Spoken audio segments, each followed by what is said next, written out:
Baru dan juru yang terhormat, terima kasih telah memberikan waktunya kepada saya. Pemerataan ekonomi awal kemakmuran negeri. Menurut kami, kalimat tersebut yang tepat kami gunakan pada mosi kali ini, yaitu mosi yang berbunyi sebagai negara berkembang dengan potensi maritim, dapat ini tidak akan menggunakan ekonomi biru.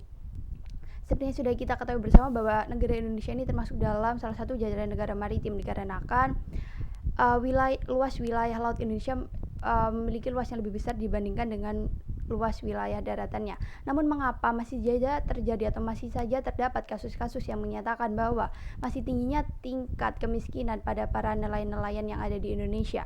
Bahkan jika dapat dikatakan kekayaan alam laut di Indonesia ini sangat melimpah, namun mengapa tetap jadi kemiskinan? Hal tersebut terjadi dikarenakan adanya dua faktor, yaitu faktor yang pertama, meskipun para nelayan ini sudah bekerja dengan keras, dengan dia melayan setiap malam,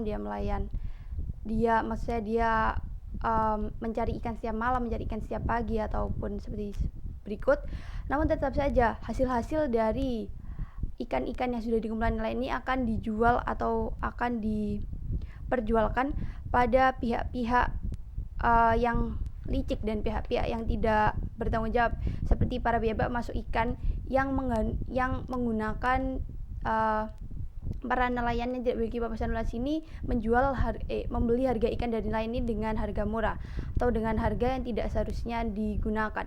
Maka dari itu para nelayan yang tidak memiliki tahu atau tidak memiliki wawasan luas karena di mana mereka akan menjual hasil-hasil ikan yang sudah didapatkan ini, mereka akan menjual dengan terpaksa kepada pihak-pihak pemasok ikan yang memberikan harga dengan murah.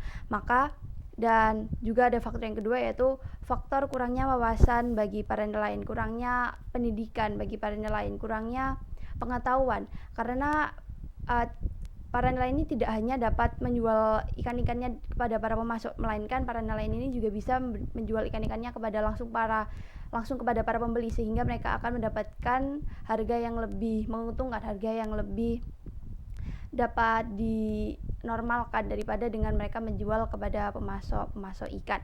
Maka dari itu kami sebagai tim afirmatif sangat setuju dengan mosi yang berbunyi sebagai negara berkembang dengan potensi maritim, Dewan ini tidak akan menggunakan ekonomi biru karena beberapa poin, yaitu argumen saya yang pertama, dengan adanya ekonomi biru, para pihak-pihak pemerintah akan lebih memfokuskan pada satu titik, yaitu titik kekayaan laut Indonesia saja. Mereka akan menghiraukan kekayaan darat yang ada di Indonesia.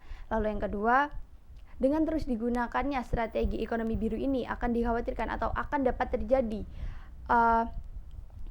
kehabisan kekayaan laut atau kekayaan maritim yang ada di Indonesia, karena jika terus digunakan secara berlanjut, semakin waktu semakin lama kekayaan ini akan habis juga. Lalu yang ketiga atau yang terakhir, pada nyatanya status quo menyatakan bahwa masih terdapat banyak sekali atau masih terdapat tingkat kemiskinan bagi para nelayan yang ada di Indonesia. Saya akan menjelaskan beberapa poin yang akan saya jelaskan, yaitu yang pertama, argumen saya dengan adanya ekonomi biru, para pelaku pemerintah akan lebih memfokuskan pada daerah-daerah atau pada kekayaan laut saja.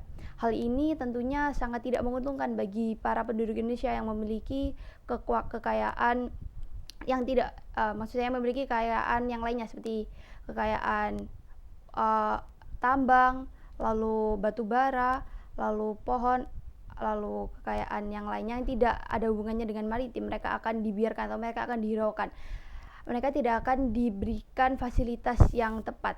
Padahal tidak hanya dengan kekayaan laut saja kita dapat negara dapat memiliki keuntungan yang lebih besar dengan kekayaan tambang. Maka dari itu, jika para pemerintah melakukan strategi ekonomi biru, akan dikhawatirkan dan akan terjadinya terbengkalainya beberapa sumber daya alam yang ada di Indonesia yang lainnya yang tidak termasuk dalam maritim. Mereka tidak akan dapat berkembang dan mereka tidak akan dapat menghasilkan keuntungan yang besar bagi negara sebagaimana yang semestinya.